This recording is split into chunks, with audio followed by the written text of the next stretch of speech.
Bismillahirrahmanirrahim. Assalamualaikum warahmatullahi wabarakatuh. Alhamdulillahi rabbil alamin. Wa sallallahu wa sallam ala Recording in sayyidina progress. Muhammadin wa ala alihi wa ashabihi at-tayyibin at-tahirin. Allahumma rzuqna al-ikhlasa fin niyyati wal qawli wal amali lillahi tabaraka wa ta'ala. Alhamdulillah, bersyukur kita kepada Allah pada malam hari ini. Kita masih diberikan nikmat kesehatan, masih diberikan nikmat kesempatan, sehingga dengan nikmat-nikmat tersebut kita dapat berkumpul kembali di majelis yang kita cintai ini. Kita meminta kepada Allah agar apa yang kita lakukan ini dicatat sebagai amal ibadah kita, amal kebajikan kita, dan menjadi sebab Allah ampunkan segala kesalahan-kesalahan kita. Amin, amin ya rabbal alamin. Tidak lupa juga kita kirimkan salawat serta salam kepada junjungan kita, baginda Rasulullah Muhammad, dengan lafal Allahumma salli ala sayyidina Muhammad wa ala ali sayyidina Muhammad. Para jamaah, para peserta yang saya muliakan, seperti biasanya sebelum kita mulai kajian kita, mari sama-sama kita hadirkan niat karena Allah. Apapun kebaikan, kebajikan, ketaatan yang kita lakukan, jangan pernah lupa ya untuk berniat bahwa itu semua kita lakukan semata-mata hanya untuk mengharapkan ridho Allah Ta'ala, seperti itu. Di pertemuan kita sebelumnya kita sudah membahas tentang syarat-syarat ya agar amal ibadah yang kita lakukan, agar sholat yang kita lakukan itu ya mendapatkan pahala. Ya, ini sudah kita jelaskan secara detail juga, secara terperinci juga, bahwa yang terpenting ya sebelum melakukan ibadah, agar ibadah tersebut diberikan ganjaran pahala, yang terpenting yang harus kita lakukan adalah ikhlas, ya, memurnikan niat semata-mata hanya untuk mengharapkan ridhonya Allah Ta'ala, ya, bukan disebabkan ya agar ia dipuji, agar ia dianggap tinggi, ya, agar ia bukan tinggi badannya, ya, agar tinggi dianggap diagungkan, ditinggikan oleh orang, bukan seperti itu, ya. Tapi ketika dia melakukan ibadah seperti yang sudah kita jelaskan, ya, itu semua dia lakukan semata-mata hanya untuk mengharapkan ridhonya Allah Ta'ala, bukan yang lainnya. Ya, ini sudah kita jelaskan. Dan adapun ya tema kita pada malam hari ini, pembahasan kita adalah tentang sesuatu yang sangat luar biasa sekali yang harus kita pelajari, ya, yang berkaitan dengan sholat juga, yaitu tentang rukun-rukun sholat. Ya, apa itu rukun? Apa yang dimaksud dengan rukun? Rukun itu adalah perbuatan, adalah sesuatu yang bagian termasuk dari bagian ibadah tersebut dan berkaitan dengan sah atau tidaknya ibadah tersebut, yaitu kalau rukun. Ya, kalau syarat itu bukan bagian daripada ibadah tersebut, akan tetapi juga berkaitan dengan sah atau tidaknya ibadah tersebut. Ya, persamaannya ya sama-sama berkaitan dengan sah atau tidaknya. Ya, sah jika terpenuhi syarat rukunnya, tidak sah jika tidak terpenuhi syarat rukunnya. Bedanya di mana? Bedanya kalau syarat itu di luar ibadah, kalau rukun itu bagian dari ibadah tersebut. Ya, contoh seperti syarat sahnya sholat itu berwudu, ya harus dalam keadaan suci dari hadas kecil, juga suci dari hadas besar. Ya, ini di luar daripada ibadah sholat. Ya, syarat sahnya sholat itu dia harus dalam keadaan suci. Ya, dan sudah kita jelaskan cara bersuci dari hadas kecil itu dengan cara apa? Berwudu. Ya, maka wudu itu termasuk ya salah satu syarat sahnya sholat, dan itu di luar sholat. Ya, tidak ada istilahnya orang wudu ketika dia sholat. Nah, itu bagaimana? Ya, walaupun itu bagian, ya, walaupun itu dilakukan di luar sholat, tapi itu bagian sebenarnya, berkaitan sebenarnya dengan ibadah sholat. Ya, jika dia tidak berwudu, jika dia tidak melakukan wudu, ya maka tidak sah sholatnya. Ya, itu syarat. Kalau rukun dia bagian, ya bagian dari ibadah tersebut. Ya, contoh nanti akan kita sebutkan di antara rukun-rukun sholat itu apa? Membaca Al-Fatihah. Ya, ini Al-Fatihah ini ya dibaca kapan? Ketika di dalam sholat, bukan di luar. Ya, makanya disebut dengan rukun. Ya, ini perbedaan, ya perbedaan syarat dengan rukun. Makanya ya ada syarat sahnya sholat, ada namanya rukun-rukun sholat, dibedakan oleh para ulama. Ya, seperti itu. Adapun yang akan kita kaji, seperti yang sudah kita jelaskan, adalah tentang rukun, ya rukun-rukun sholat. Ya, kita baca seperti biasanya, kita baca matannya, terus kita terjemahkan. Bismillahirrahmanirrahim. Faslun. Jadi fasal ini berkaitan dengan penjelasan rukun-rukun salat. Qala al-muallif rahimahullah, arkanus salati sab'ata asyara. Ya, rukun-rukun salat itu ada 17. Nah, ini perlu diketahui. Ya, agar apa? Agar ibadah yang dia lakukan itu sah tentunya. Agar sholat yang dia lakukan itu sesuai dengan tuntunan syariat tentunya, ya. Maka di sini disebutkan arkanus sholati sab'ata asyara, bahwa rukun-rukun sholat itu ada 17. Al-awwalu, yang pertama, ya dari 17 tersebut yang pertama itu apa?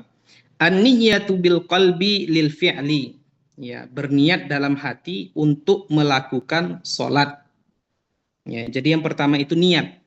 Ya. Niat apa? Untuk melakukan sholat. Wa yu'ayyinu dzatas sababi, ya, dan menjelaskan ya atau menentukan sholat yang memiliki sebab. Ya, jadi kalau seandainya sholat itu memiliki sebab, awil waqti, ya, ataupun memiliki waktu-waktu tertentu, maka dia harus jelaskan, ya, bahwa contoh umpama ya sholat yang memiliki sebab itu seperti gerhana matahari, ya itu kan ada sebabnya. Dia melaksanakan sholat sunnah gerhana matahari disebabkan adanya gerhana matahari, ya maka dia harus jelaskan ketika dia berniat bahwa sholat yang dia lakukan ini ya adalah sholat gerhana matahari. Kalau itu sholat yang memiliki sebab. Kalau sholat yang memiliki waktu, contohnya seperti apa? Contohnya seperti sholat zuhur, ya. Contohnya seperti sholat asar, ya itu kan ada waktunya. Maka dia harus sebutkan bahwa sholat yang ingin dia lakukan ini adalah sholat zuhur. Ya, selain dia berniat untuk melaksanakan sholat, juga harus dia sebutkan, ya. Dia harus tentukan sholat yang dia lakukan itu adalah sholat zuhur atau jika itu waktu, ya. Tapi kalau jika itu sebab, maka dia harus menentukan berniat ya bahwa sholat yang dia laksanakan itu adalah sholat gerhana matahari, seperti itu. Kemudian wayanwi, ya, wayanwi al fardiyata fil fardi, ya, juga berniat, ya, juga berniat, ya, fardiyahnya, kewajibannya pada sholat fardu. Jika itu memang sholat fardu, maka dia harus berniat bahwa sholat yang dia laksanakan itu adalah sholat fardu. Jika tidak, maka tidak. Ya, jika itu sholat sunnah, maka tidak disyaratkan untuk berniat akan kefarduannya. Toh dia bukan fardu, dia sunnah, maka tidak disyaratkan untuk menyebutkan kefarduannya atau kesunahannya. Jadi tidak disyaratkan, umpama saya melaksanakan sholat sunnah ini, ya sunnahnya itu tidak disyaratkan untuk disebutkan. Ya, berbeda dengan fardu, ya itu harus disebutkan. Maka contoh niat yang cukup, ya mencukupi syarat yang telah kita sebutkan tadi adalah dia mengatakan, ya dia berniat di dalam hatinya usolli fardhu zuhri. Nah, ini cukup. Ya, dia telah berniat melaksanakan sholat, ya melakukan sholat, kemudian dia telah menentukan waktu, ya yaitu dia menyebutkan zuhur, kemudian dia juga telah meniatkan kefarduannya, kewajibannya. Makanya dia mengatakan apa? Fardhu zuhri. Ya, maka ini cukup. Jadi dalam niat ada tiga perkara yang harus dia perhatikan ya dalam niat. Yang pertama, niat untuk melakukan sholat. Kemudian yang kedua, menjelaskan ya, menentukan sholat yang memiliki sebab atau waktu. Ya, memiliki sebab atau waktu tertentu.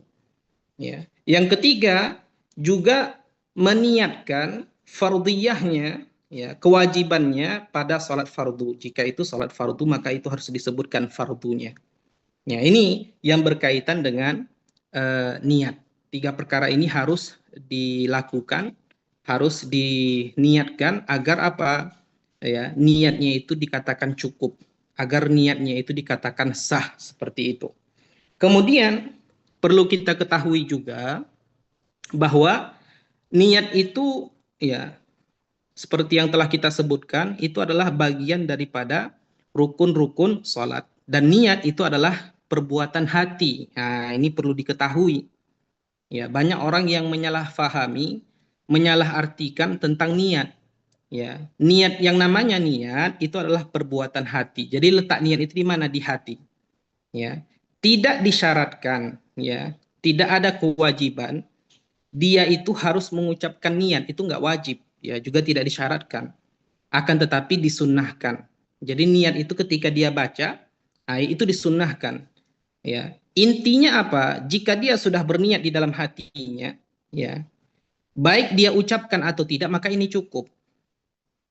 Ya, tapi jika dia ucapkan, maka ini disunnahkan. Yang bermasalah itu apa? Yang salah itu bagaimana? Hatinya tidak berniat, tapi mulutnya berucap. Ya, maka ini tidak sah. Ya, karena niat yang namanya niat seperti yang telah kita sebutkan tadi itu adalah perbuatan hati.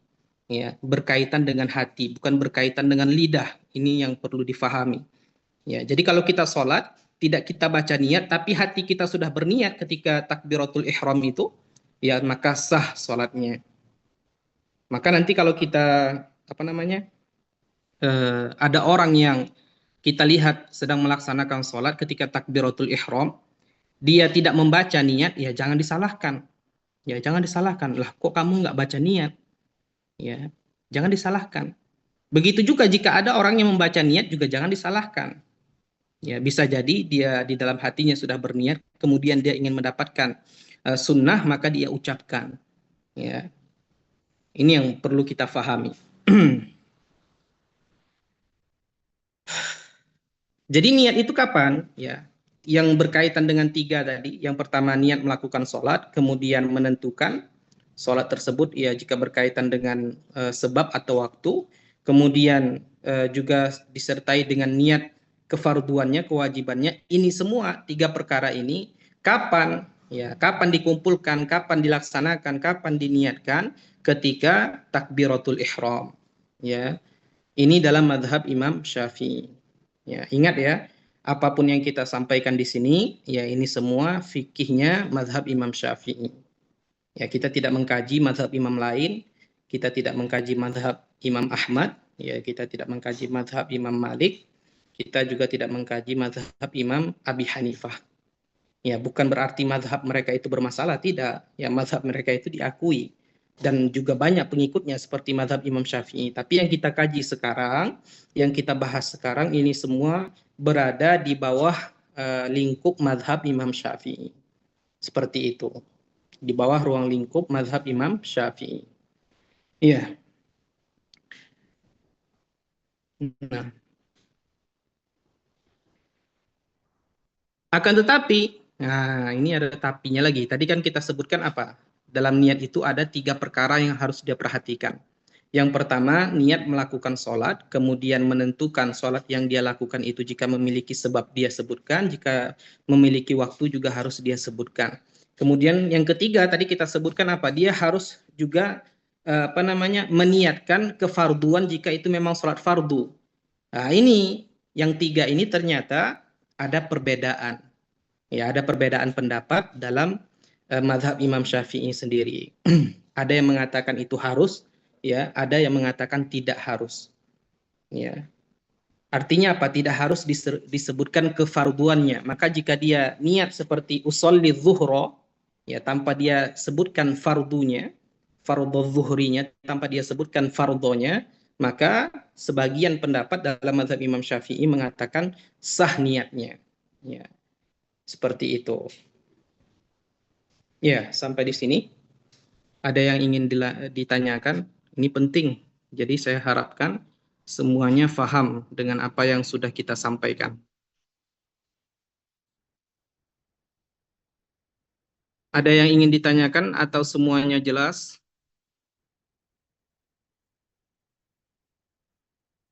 Berkaitan dengan niat, ada yang ingin ditanyakan? Assalamualaikum Ustadz. Waalaikumsalam warahmatullahi. Ya, silakan. Gini Ustadz, misalnya kan kita nih waktu mau ambil wudhu atau apa, kita kan udah punya niat, memang kita mau sholat zuhur misalnya kan. Terus kemudian eh, saat kita apa namanya tuh takbiratul ihram, kita nggak ingat apa udah baca niat apa belum. Itu apa sudah dianggap niat apa belum tuh Ustadz? Nah, makasih Ya, Ustadz. sama-sama. Ah, pertanyaan yang bagus. Kebanyakan orang salah memahami niat. Ya, salah memahami niat di antaranya apa? Itu tadi, ketika takbiratul ihram dia itu harus kayak niat itu dieja sama dia. Ya, tidak disyaratkan seperti itu. Ya, dia eja. Nawaitu, ya, bukan nawaitu ya.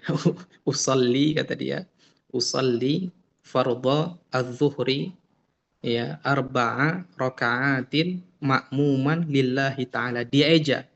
Ya, sebenarnya bukan seperti itu karena yang seperti kita sampaikan di awal bahwa niat itu kan perbuatan hati, ya. Maka ketika kita pergi ke masjid, ya, orang azan kemudian kita pergi ke masjid, ya tujuannya apa? Niatnya apa? Kan tentu sholat gitu loh. Jadi semudah itu, niat itu semudah itu, ya. Tapi niat itu juga disertai dengan perbuatan, ya. Niat itu disertai dengan perbuatan. Maka ketika takbiratul ihram, ya Allahu Akbar, ya ini sebenarnya dia sudah berniat. Ya, ini sebenarnya dia sudah berniat karena takbiratul ihram itu tujuannya apa? Kan sholat. Cuma yang perlu dia perhatikan tadi apa? Masalah apakah sholat itu apakah sholat yang dia lakukan itu punya sebab atau punya waktu. Nah, ini yang dia harus perhatikan.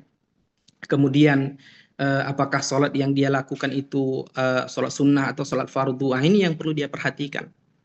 Ya, jadi niat itu tidak serumit ataupun seribet ya bahasa orang-orang sekarang itu yang difahami oleh sebagian orang bukan seperti itu. Karena niat itu adalah perbuatan hati. Ya, jadi nggak ada istilahnya dieja, niat itu dieja di dalam hati, juga tidak seperti itu. Ya, bisa difahami Bunda. Jadi ketika dia wudhu, ya, ini kan dia sudah berniat untuk melaksanakan sholat. Ya, kemudian ketika dia takbiratul ihram, nah ini pasti ya ini jarang dikatakan lupa. Ya, jarang dikatakan lupa karena dia sudah berniat untuk melaksanakan sholat. Tapi dalam mazhab Imam Syafi'i tadi perlu kita garis bawahi juga bahwa niat niat yang di dalamnya ada tiga tadi itu kapan? Ya, kapan? Ketika takbiratul ihram. Jadi disertai ketika kita takbir disertai dengan niat seperti itu. Ini saya tidak tahu apakah faham atau tidak. Bagaimana, Bunda? Berarti Ustadz kalau misalnya kita ragu apa udah niat apa belum, itu sebetulnya nggak apa-apa ya Ustadz? Langsung sholat aja terus gitu. Bagaimana? Ini di pertemuan kita sebelumnya, kita sudah membahas di antara hal-hal yang membatalkan sholat itu apa? Ragu-ragu, ya ragu-ragu apakah dia sudah berniat ataukah belum ketika takbiratul ihram. Ya, ataupun keraguan ya dia sudah niat atau belum itu Ya, telah berlalu sangkinkan ragunya, sangkinkan panjang ragunya itu telah berlalu satu rukun. Ya, ataupun tidak berlalu satu rukun tapi panjang sekali. Ya, kalau kita contohkan imam baca surah Al-Baqarah ya, itu kan panjang ya surah Al-Baqarah itu. Ya, dia ragu dari awal surah sampai ya akhir surah walaupun belum berlalu satu rukun tapi dia ragu apakah sudah berniat atau tidak. Ah, ini membatalkan. Gini apa Bunda, gampangnya apa? Saya takbiratul ihram. Nah, ini tujuan saya apa? Kan sholat. Tapi adakah orang yang lupa bahwasanya ketika takbiratul ihram itu dia sedang sholat? Ya mungkin ada, karena ulama membahasnya. Jadi kita itu tidak bisa mengkiaskan ini dengan ini. Ya, ya sudah, ini pembahasan ini dan ini pembahasan itu gitu loh. Bisa difahami atau tidak? Atau saya yang Bisa Ustadz, bisa iya. dipahami. Hmm. Kemudian satu lagi nih Ustadz, Iya, itu silakan. kan saat takbiratul ihram kan Allahu Akbarnya itu kan hanya 2 harkat panjangnya. Iya. Nah, itu kita misalnya niat usolli fardhu zuhri misalnya kayak gitu, apa nggak lebih itu dari 2 harkat Ustadz? Ya, kasih Makanya saya Ustadz. bilang tadi, ya makanya tadi saya bilang apa Bunda, ini saya tidak tahu apakah Bunda atau tidak, ya. Makanya saya bilang Bunda, tadi, Bunda nah Ustadz, Bunda, dan nenek-nenek Ustadz. oh dan nenek-nenek, iya. Berarti apa? Tadi kan kita sebutkan tidak disyaratkan, tidak diharuskan dia itu harus mengeja, tahu mengeja tidak? Usolli fardhu zuhri arba'a raka'atin, tidak harus seperti itu. Dan niat itu tidak harus bahasa Arab. Jadi ketika saya takbiratul ihram, ya Allah, ya. Kemudian saya berniat, saya sholat fardu zuhur, saya melaksanakan sholat fardu zuhur, udah cukup. Jadi niat itu segampang itu gitu loh. Adapun arba'a rokaatin makmuman lillahi ta'ala itu tidak disyaratkan. Cukup dia mengatakan, ya cukup dia berniat usolli fardhu zuhri, sudah. Ataupun dia mengatakan sengaja saya sholat fardu zuhur, sudah. Nah, itu kan niat kan cepat itu. Cet gitu. Bahkan tidak sampai dua harokat. Bisa di Barakallah Ustadz. amin, amin, amin. Tapi paham ya? Insya Allah paham Ustadz. Ya, seperti itu. Ya, yang lain sebelum kita lanjutkan rukun yang kedua.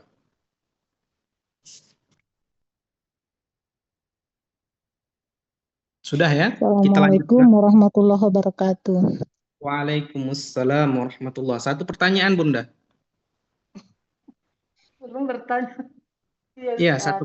satu pertanyaan. Jadi terkait dengan pertanyaannya Bunda tadi yang lewat tentang harakatnya lafadz jalalah, saya pernah membaca Ustaz. Dan ini perlu konfirmasi lagi Hmm, bahwa boleh sampai 12 rakaat rokaat, dua harokat. belas 12 harakat Hmm. astagfirullahaladzim 12 harakat di situ. Kemudian itu penjelasan selanjutnya karena dia itu bagaimana menghadirkan kembali itu niat dengan betul-betul tepat di hatinya. Ini saya tidak tahu sih kenapa Iya, sampai ada saya pernah baca iya, begitu iya, ya. iya, iya. Terus saya cocokkan itu di kitab apa namanya itu Kasifatus saja ya. Kita menjelaskan Hmm. tentang itu niat bahwa apa yang dilafalkan di luar itu kembali yang dibetikkan di hati. Kalau terlalu lama juga itu berarti bukan membetikkan makna. Kalau begitu membaca ulang kayaknya begitu. Pernah Iya. saya dengar begitu Ustaz. Nah, itu kenapa ya seperti itu kira-kira? Apakah itu di antara sekian mazhab itu ada kira-kira menjelaskan begitu? Mhm.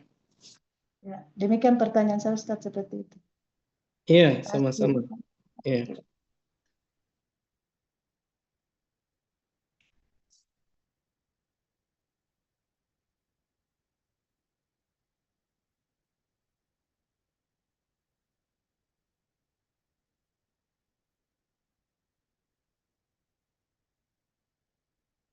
Iya. Apakah boleh dipanjangkan sampai 12 harokat itu saya belum pernah dengar.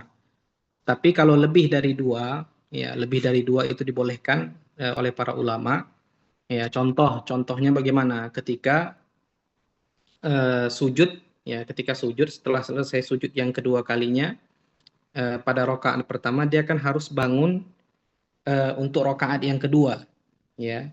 Maka ketika pada lafdzul jalalah Allah, ya ini dianjurkan dia membaca apa namanya, takbir itu, dia membaca takbir itu, ya dari dia sujud sampai dia apa namanya, berdiri lagi untuk rakaat yang kedua, itu dianjurkan untuk tidak putus membaca takbiratul ihram. Jadi dipanjangkan lebih dari 2. Apakah sampai 12 harokat? Ya, belum pernah saya dengar. Mungkin bisa jadi iya, mungkin bisa jadi tidak. Ya, karena ilmu saya juga terbatas. Ya, saya juga bukan, ya Google saja ilmu Google saja kalau Begini kita Mbak Ustaz. tanya kadang ada Iya, yang bisa dijawab.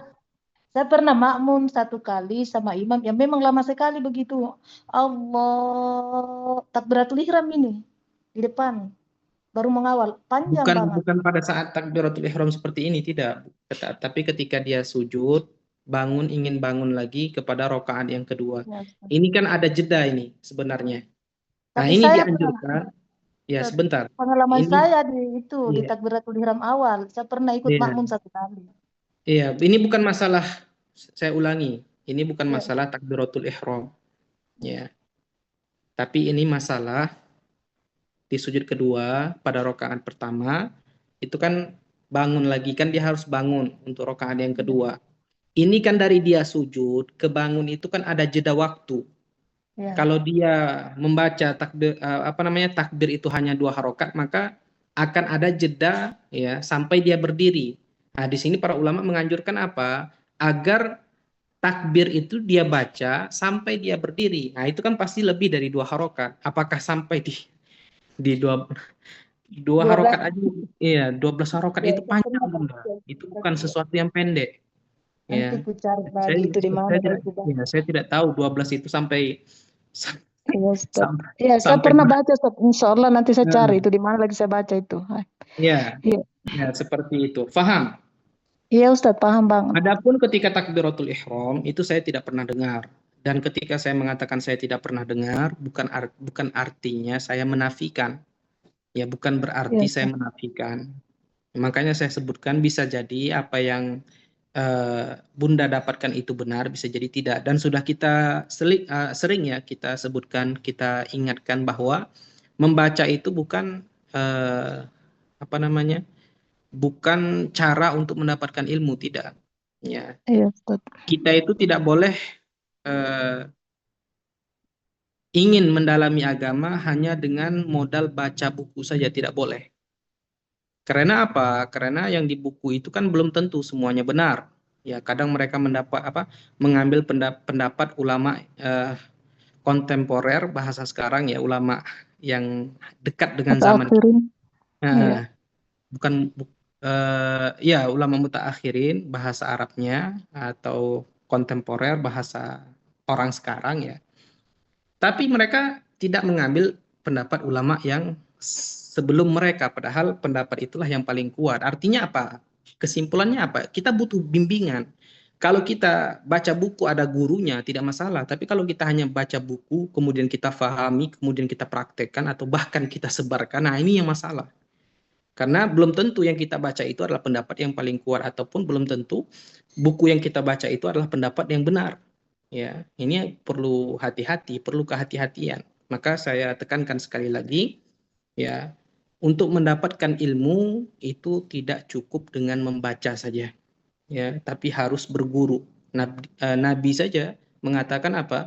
Innamal ilmu bitta'allum wal fiqhu bittafaqquh.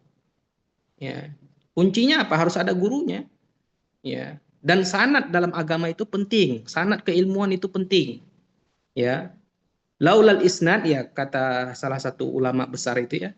Ya, tanpa sanad keilmuan laqala man syaa ma syaa. Ya, tanpa sanad keilmuan, niscaya orang akan ngomong semaunya dia saja. Ya, nanti dia mengatakan ini halal, ini haram. Ya, ketika ditanya, kamu dapat itu dari mana?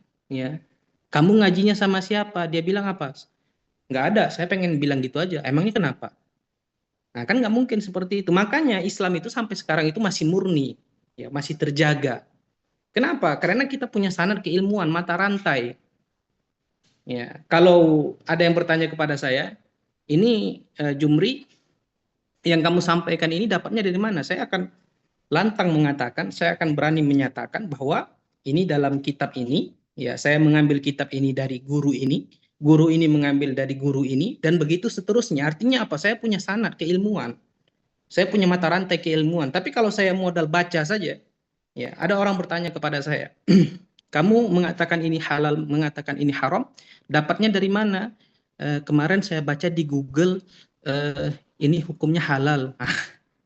Ya, Islam bukan seperti itu.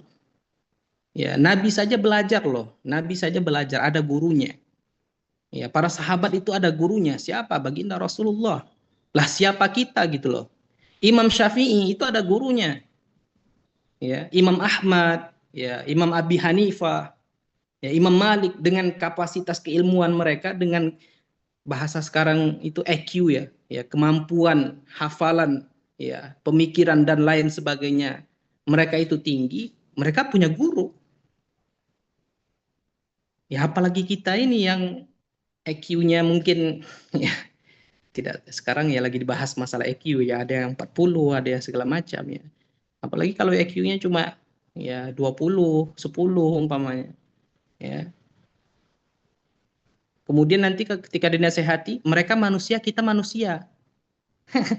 Nah, ini saya jujur, ketika ada orang yang mengatakan seperti itu, saya ketawa serius.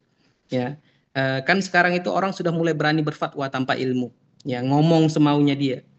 Ya, kita tegur, kita nasihati, apa kata dia? Imam Syafi'i kan manusia juga, Imam Malik manusia juga. Ya, saya tahu mereka manusia, tapi kapasitas mereka dengan kita itu berbeda.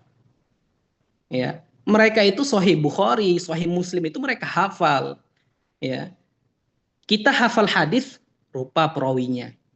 Ya, ingat perawinya, lupa matan hadisnya. Kadang hadis ini bercampur dengan hadis yang lain, lupa. Ya, satu hadis saja itu kadang kita lupa. Ya, mereka itu Sahih Bukhari, Sahih Muslim itu mereka hafal. Al-Quran itu seperti membaca Al-Fatihah. Kita saja kadang membaca surah Al-Kafirun, ya, mutar-mutar, ya. A'bud, kembali lagi a'bud, ya, mutar-mutar. Ya, terus dengan berani, ya, dengan lantang dia mengatakan apa? Imam Syafi'i manusia, saya manusia. Kalau beliau boleh berfatwa, saya boleh berfatwa. Ini orang-orang seperti ini memang, ya, perlu diru'yah mungkin, ya, dibacakan kepalanya ayat-ayat kursi supaya sadar mungkin. Ya.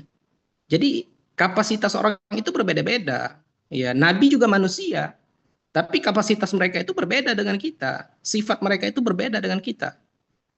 Ya, jangan disamakan. Ya, jangan disamakan. Oh, saya ingin berfatwa juga seperti Imam Syafi'i. Anda siapa? Ya, Anda siapa? Mereka itu berfatwa setelah mereka itu menggali. Ya, mereka gali, mereka cari, mereka riset, mereka teliti. Ya, Al-Qur'an dan hadis.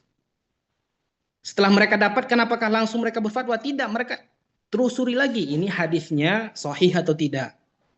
Ya. Kemudian ayat ini bagaimana asbabun nuzulnya? Ya. Mereka itu bukan hanya hafal Al-Quran, tapi mereka juga mengetahui tentang ilmu tafsir, mengetahui tentang ilmu ulumul Quran.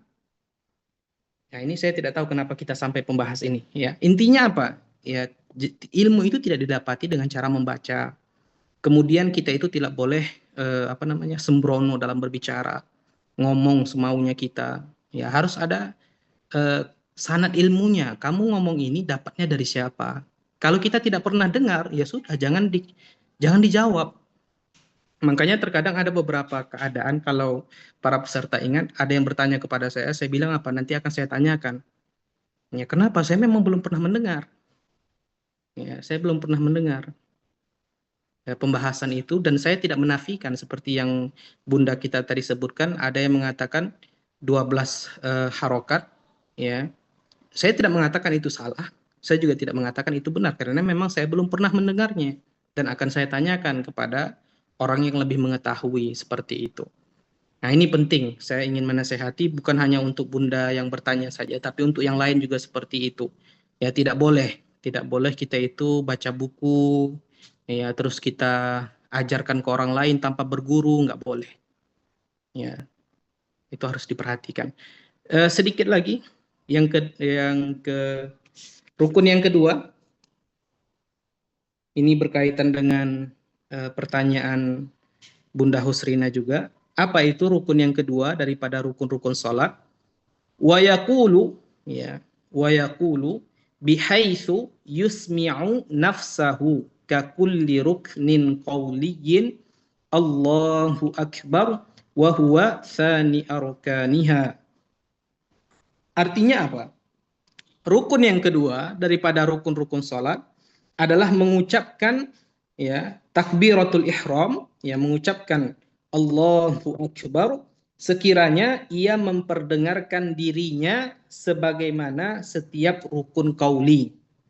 Ya, jadi kadar, ya, kadar agar rukun qauli itu dinyatakan, ya, dikategorikan mencukupi syarat adalah dia mendengar apa yang dia ucapkan. Ya, rukun qauli itu apa saja? Ya, Al-Fatihah. Ya, Al-Fatihah itu termasuk rukun qauli. Kemudian tasyahud akhir, ya, itu termasuk rukun qauli. Kemudian bersolawat kepada Nabi. Kemudian mengucapkan salam, ya. Kemudian takbiratul ihram yang telah kita sebutkan tadi. Ya, maka 5 ini, ya, 5 rukun qauli ini itu dia harus mendengarkan dirinya sendiri. Bacaan yang dia ucapkan, ya, itu harus dia dengarkan dirinya sendiri. Ya, bukan orang di sampingnya dan bukan pula tetangganya, ya. Sebenarnya seperti itu. Ya, jadi ketika takbiratul ihram minimalnya itu apa? Dia mendengar bacaannya sendiri, memperdengarkan dirinya sendiri. Ya, begitu juga dengan Al-Fatihah. Ya, begitu juga dengan tasyahud akhir, begitu juga dengan bersolawat kepada Nabi. Ya, begitu juga dengan mengucapkan salam, ya. Ini dia harus memperdengarkan dirinya sendiri. Kemudian perlu kita ketahui juga, ini juga penting, ya, dalam takbiratul ihram itu, ya, ketika dia mengucapkan Allahu Akbar itu, ya, dia harus memperhatikan bahwa tidak dibolehkan untuk memanjangkan huruf ba pada akbar itu, ya, dia tidak boleh panjangkan, ya.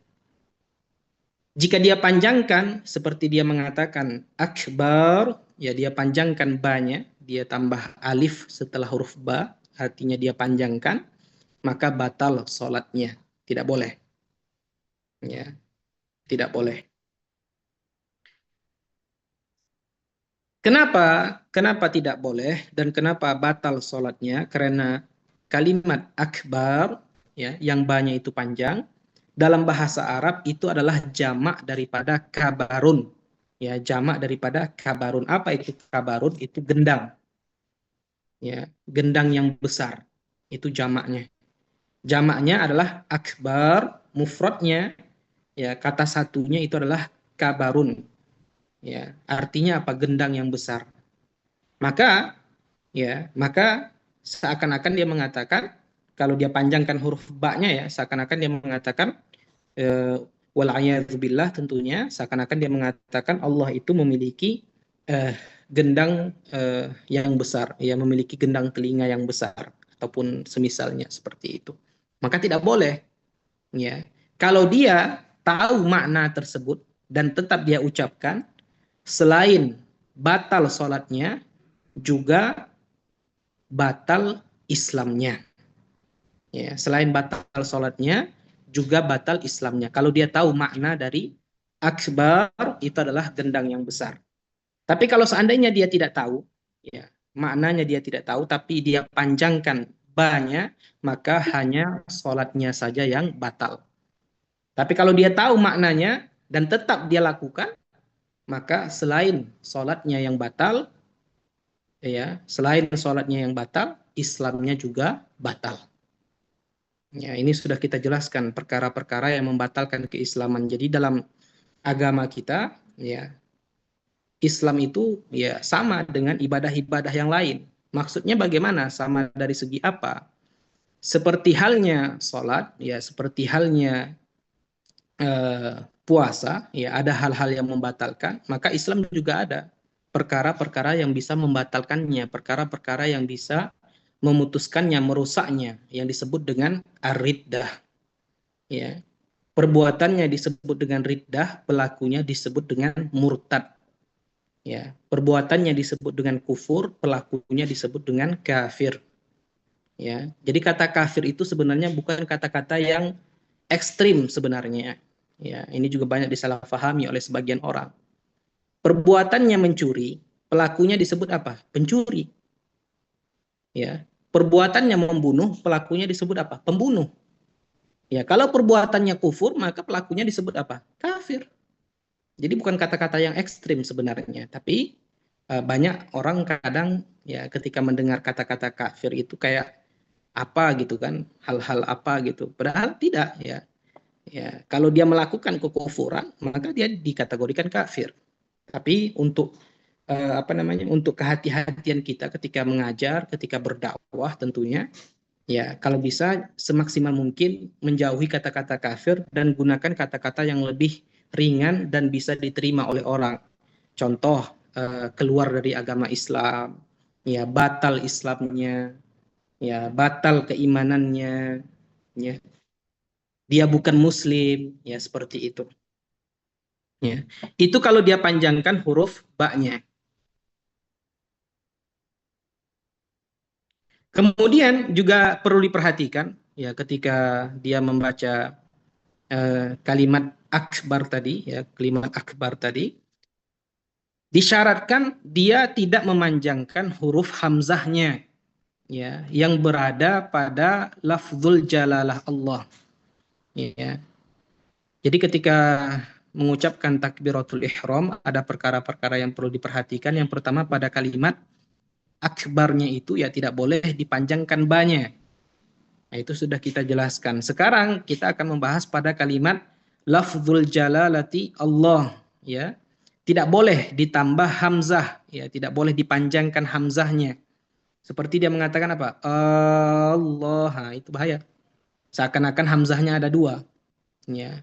Jika dia melakukan hal tersebut maka batal sholatnya dan itu diharamkan. Ya, selain batal itu diharamkan.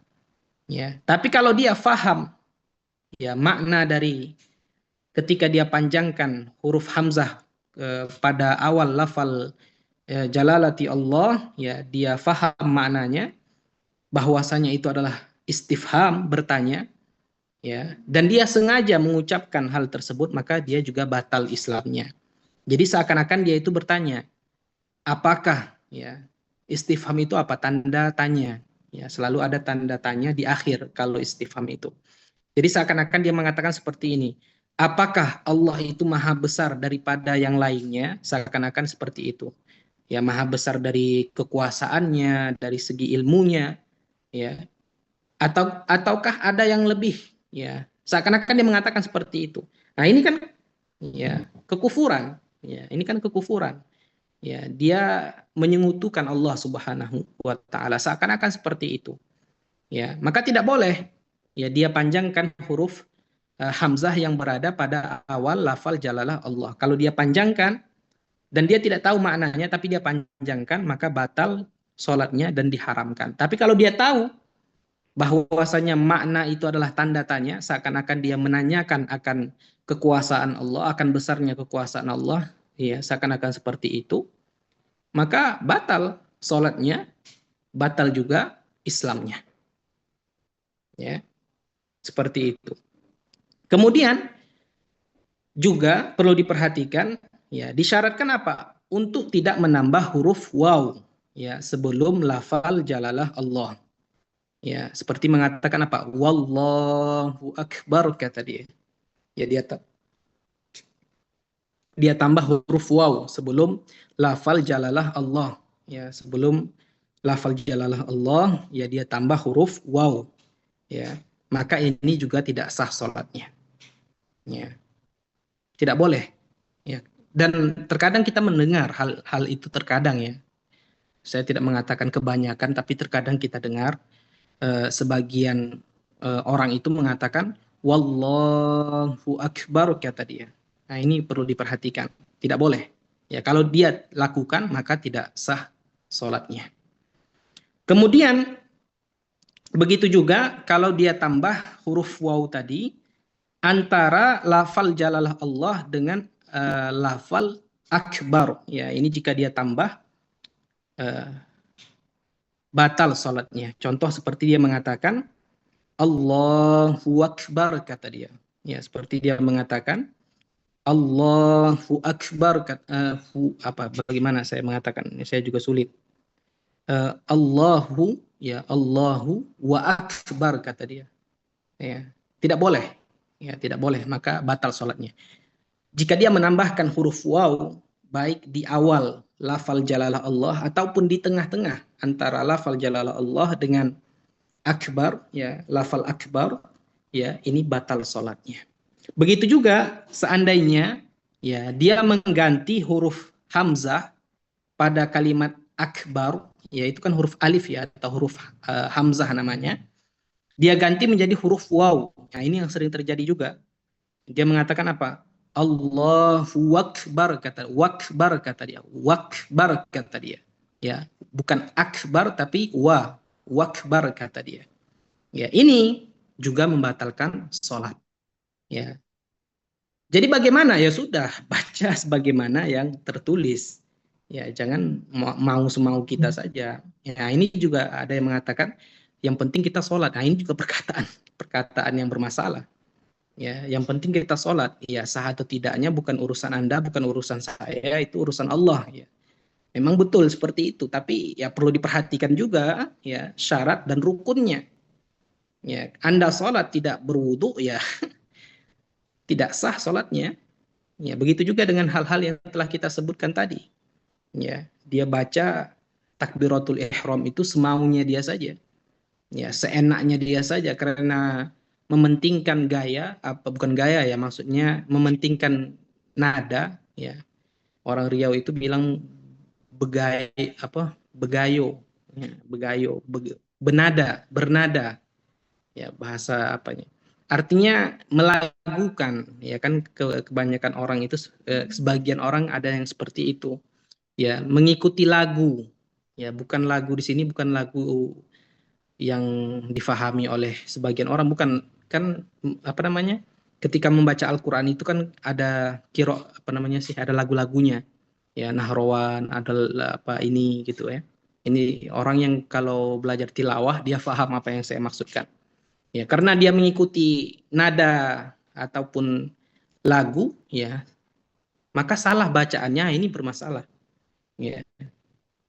Jadi bagus bacaan ya dalam membaca Al-Qur'an itu ya dianjurkan kalau suaranya bagus kemudian dia melagukan, ada lagunya, dia belajar dan itu tidak merubah ya panjang pendek, tidak merubah huruf, ya ini bagus. Ya, tapi terkadang karena dia mengikuti lagu, mengikuti nada, yang panjang dia pendekkan, yang pendek dia panjangkan, ya hurufnya diganti-ganti, yang seharusnya dibaca alif tapi dia baca waw umpamanya. Nah, ini yang bermasalah. Maka perlu diperhatikan bagi kita semua.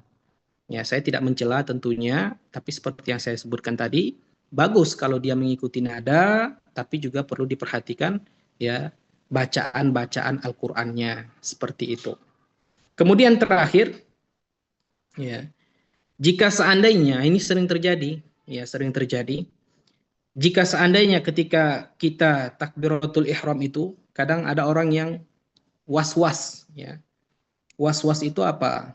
Kayak itu tadi pertanyaan Bunda satu lagi.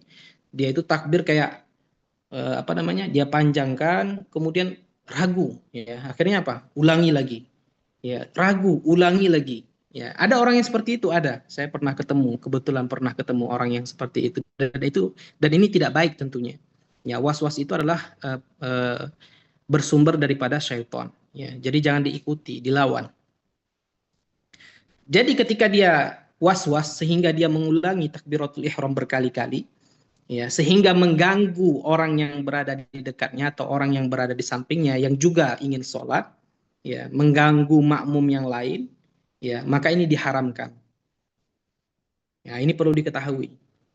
Jangan sampai kita itu, ya, mengganggu orang yang sedang sholat. Ya, ini sama hukumnya dengan orang yang duduk, ya, berbicara di samping orang yang sedang melaksanakan sholat. Ya. Jika orang yang sedang sholat ini, merasa terganggu, ya, merasa diganggu dengan obrolan mereka, maka ini diharamkan. Maka penting, ya, kalau ada teman kita sholat, ya, ataupun, ya, siapapun itu, ya, mau teman, mau tetangga atau apapun, ketika mereka sedang melaksanakan sholat, ya, harus diperhatikan. Jangan sampai kita berbicara di samping dia, ya, ngobrol, ya, ataupun main HP. Kan HP itu kadang ada bunyinya juga. Apalagi kalau nada notifikasinya itu dihidupkan ting ting ting. Nah, itu kalau seandainya orang yang sedang sholat itu merasa terganggu, ya, dengan hal tersebut, nah ini bisa jadi kita jatuh kepada keharaman. Nah, ini perlu diperhatikan. Ya, makanya kalau ada yang sholat itu, ya, jangan sampai dia merasa terganggu dengan perbuatan kita. Karena nanti yang dikhawatirkan adalah kita jatuh kepada keharaman, kemaksiatan. Sampai di sini untuk rukun-rukun sholat yang ketiga, rukun sholat yang ketiga nanti akan kita jelaskan di pertemuan kita selanjutnya. Seharusnya malam ini Ustadz Kahfi yang memberikan kajian, tapi beliau sedang dalam keadaan kurang sehat, ya, kurang enak badan. Ya, mungkin setelah melakukan perjalanan jauh, ya, kita doakan sama-sama agar beliau bisa kembali lagi aktif, ya, sehingga bisa memberikan faedah kepada kita semua, ya, bisa kembali mengajar, ya, aktif lagi dalam berdakwah. Sampai di sini ada yang ingin ditanyakan berkaitan dengan apa yang kita sampaikan? Sabar, ya, jangan tanya yang berkaitan dengan rukun yang ketiga, yang keempat, itu ada waktunya. Ya, syarat menuntut ilmu juga harus ada yang namanya as-sabru, ya, sabar. Jangan bertanya apa yang belum kita kaji. Tanya apa yang sudah dikaji, faham atau tidak. Ya, silakan. Ada yang ingin bertanya?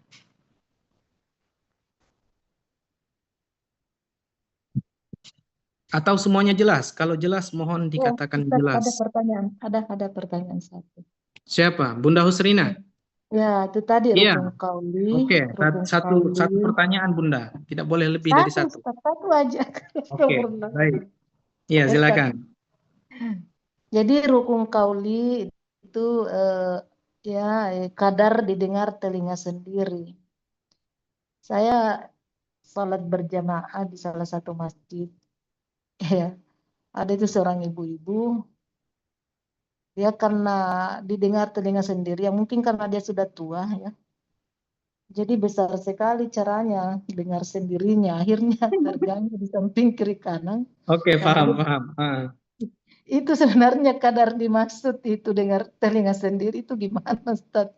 Apakah berbisik-bisik? Kan biar juga berbisik-bisik mengganggu sebenarnya.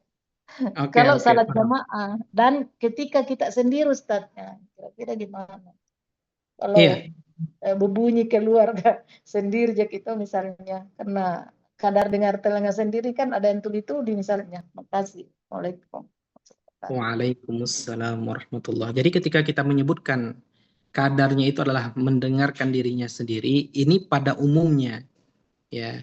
Jadi kalau seandainya volume 2, ini contoh, ya, ini saya menggambarkan supaya kita paham. Kalau seandainya volume 2 itu telinga kita sudah mendengar, ya, maka apapun yang terjadi volume 2 itu cukup. Contoh, apapun yang terjadi, kebetulan di depan rumah kita sedang ada perbaikan jalan, sedang ada pengeboran, contoh, ya, sehingga ada keributan. Ini kalau volume 2 ini, kalau ada suara ribut, nggak jadi kedengaran jadinya, harus dinaikkan ke volume 4, ya, karena ada keributan. Ini bagaimana? Apakah kita menggunakan volume 2 atau menggunakan volume 4? Jawabannya apa? Menggunakan volume yang 2. Gampangnya seperti itu. Tapi Ustadz itu kan tidak bisa didengar. Nah, ini perlu diperhatikan. Makanya saya sebutkan tadi pada umumnya, ya pada umumnya waktu itu bagaimana? Ini saya juga sulit menjelaskan. Kan tidak dalam setiap waktu ada pembangunan, tidak dalam setiap waktu itu ada pengeboran. Maka itu tidak dijadikan tolak ukur. Ya, yang menjadi tolak ukur itu adalah pada umumnya. Sekiranya dia bisa mendengar, maka itu cukup. Ya, kalau dia bisa mendengar bacaannya pada volume yang kedua, kalau volume yang pertama tidak terlalu didengar, ya maka pakai volume yang kedua. Tiba-tiba ada keributan, ya ada orang demo, ada orang kerja, volume 2 tidak kedengaran. Apakah harus dia menaikkan volumenya kepada volume 3 atau volume 4? Jawabannya tidak disyaratkan. Ya. Ketika sendiri, ya dia ingin mengeraskan bacaannya dia. Apakah ini bermasalah? Ya tidak. Ya, ketika dia sendiri. Tapi ketika dia sedang bermakmum, ya, sedang menjadi makmum, ada orang lain di sampingnya, sekiranya bacaan dia itu yang keras itu tadi, ya, mengganggu orang yang di sampingnya, nah, ini bisa menjadi haram, seperti yang sudah kita jelaskan tadi. Jadi bacalah sekira yang mendengarkan itu kita, bukan orang yang di samping kita. Karena yang dikhawatirkan tadi apa? Kalau seandainya bacaan kita itu tadi, mengganggu orang yang sedang sholat, ya maka itu diharamkan. Contoh, ya, saya lagi sholat di samping si A umpamanya, ya. Kebetulan saya tahulah tajwid itu kan, walaupun tidak pintar-pintar amat gitu kan, tapi tahulah. Terus si A ini tadi, ya mungkin dia belum pernah ngaji mungkin ya. Akhirnya apa? Semuanya dia panjangkan. Bacaan Al-Fatihahnya itu kan saya terganggu. Lah ini orang pakai kiroah apa gitu kan. Akhirnya saya bertanya-tanya. Ya. Ini jadi terganggu gitu ya. Dengan adanya bacaan seperti itu kita menjadi terganggu gitu loh. Ataupun seandainya yang berada di samping saya ini qori umpamanya. Ya. Dia pakai nada yang sangat menyedihkan umpamanya, yang sangat mengharukan. Ada, lupa saya nama lagunya. Itu bikin orang sedih. Memang nadanya sedikit ya sedih seperti itu. Jadi ketika saya mendengar, oh ya, saya bertanya-tanya padahal saya sedang sholat gitu loh. Oh ini bagus sekali bacaannya gitu. Ya sampai saya hanyut ya dalam keheningan contoh. Artinya itu mengganggu itu tidak harus ya yang berbau negatif, tidak. Bahkan yang seperti ini kan juga dikategorikan mengganggu. Sehingga orang yang ini tadi kayak nggak khusyuk lagi seperti itu, hilang fokus seperti itu, tidak khusyuk lagi. Ya, ini bisa mengganggu orang lain. Nah, ini perlu diperhatikan. Ya, seperti yang kita sebutkan tadi. Ya, maka jangan sampai ya bacaan kita itu mengganggu orang lain. Ya, itu nanti diharamkan. Bisa difahami, Bunda Husrina? Alhamdulillah, barakallahu fiik. Terima kasih. Amin wa fiik. Ya, yang lain. Ustadz, mau bertanya. Iya. Mudah-mudahan Iya, pertanyaan saya ini masih relevan sama yang kita bahas. amin, amin. Masalah suara. Iya. Biasanya kalau kita sama-sama perempuan mau sholat berjamaah, di waktu umpamanya waktu maghrib atau isya atau subuh, apakah suara yang mengimami itu bisa digeharkan atau bagaimana, Ustadz? Tergantung ada laki-laki ajnabiyahnya atau tidak. Kalau seandainya ada laki-laki yang bukan mahram mereka, ya jangan dikeraskan suaranya. Oh ya, maksudnya kita perempuan semua, Ustadz. Ini kita perempuan semua. Iya, kalau perempuan semua pada saat dibaca jahar, pada saat dibaca sir ya dibaca sir. Oh iya. Tapi kalau tidak ada laki-laki ya ini perlu ya, kalau tidak ada laki-laki di sekitar kita. Ya. Tapi kalau ada laki-laki maka harus disirkan, harus dikecilkan. Kecil. Kalau ada laki-laki yang bukan mahram mereka. Contoh di pondok pesantren putri umpamanya. Kalau mereka sama mereka saja, pada saat jahar dijaharkan, pada saat sir disirkan. Tapi pada saat jahar ada pengawas umpamanya, pembina bahasanya itu, ya laki-laki, ya maka jangan dijaharkan, jangan dikuatkan suaranya. Ya Ustadz, Seperti itu. terima kasih banyak Ustadz.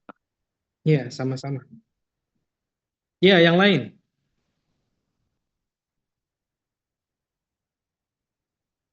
Ustaz, Assalamualaikum. Iya, Ustaz Tatang. Waalaikumsalam warahmatullah. Silakan. Kalau itu tadi, kalau pas bukan jahar ya sir kayak duhur asar, tapi sendiri itu saya tadi kurang itu karena apa? Karena ininya apa, gangguan wifi-nya itu bisa ya saat Iya. ya enggak terlalu keras tapi Iya, maksudnya boleh. Kalau ada dia suara. pengen mengeraskan bacaan dia, ya pada saat sendiri, dia sholat di kamar umpamanya, dia mungkin pengen murojaah Al-Quran juga sambil sholat umpamanya, kemudian dia tinggikan suaranya, ya tapi jangan sampai Iya. ya pada umumnya lah, ya seperti dia membaca Iya, sekarang. iya. Bismillahirrahmanirrahim. Artinya lebih lah. Kalau volume 2 tadi kan dengar dirinya sendiri, mungkin di volume 3 atau 4 maka ini tidak jadi permasalahan. Yang jadi permasalahan itu apa? Kalau seandainya ada orang yang sedang sholat di sampingnya, ini perlu diperhatikan. Baik Ustaz, makasih Ustaz. Terima kasih banyak. Ya.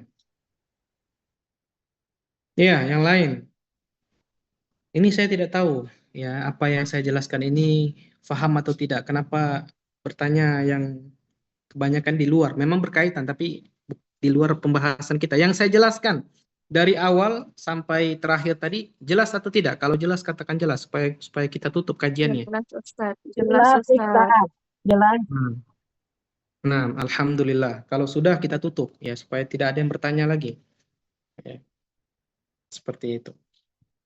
Ya, mudah-mudahan Allah Subhanahu wa taala memudahkan rezeki kita, senantiasa memberikan kepada kita kesehatan, kekuatan untuk melakukan ketaatan kepadanya, memanjangkan umur kita sehingga kita bisa memperbaiki kualitas ilmu dan ibadah kita, kemudian memudahkan segala urusan baik kita, melunaskan hutang piutang kita bagi yang punya hutang, dan semoga Allah Subhanahu wa taala mengumpulkan kita di surga sebagaimana Allah Subhanahu wa taala mengumpulkan kita di atas dunia ini dalam kebaikan. Amin amin ya rabbal alamin.